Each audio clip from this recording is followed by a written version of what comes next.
video na ito ay tuturuan ko kayo kung paano tayo mag-login dito sa Ding account or Ding application gamit ang ating active mobile number. So ito yung ating gagawin. Yan, once na na-click natin yung Ding, so click muna natin yung Ding application natin.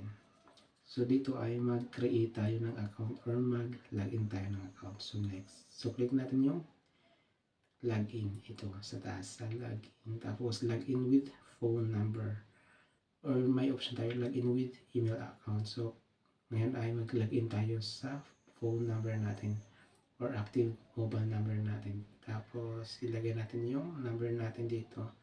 Dapat ay naka Philippines siya, tapos confirm phone number.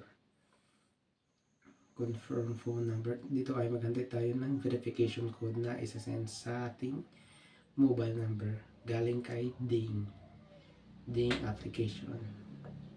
Ayan, so your Ding verification code is 4461. So type natin 4461.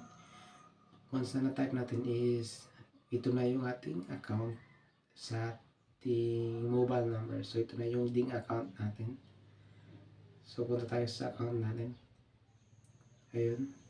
So mayroon na tayong account dito sa ating Ding application gamit ng ating mobile number.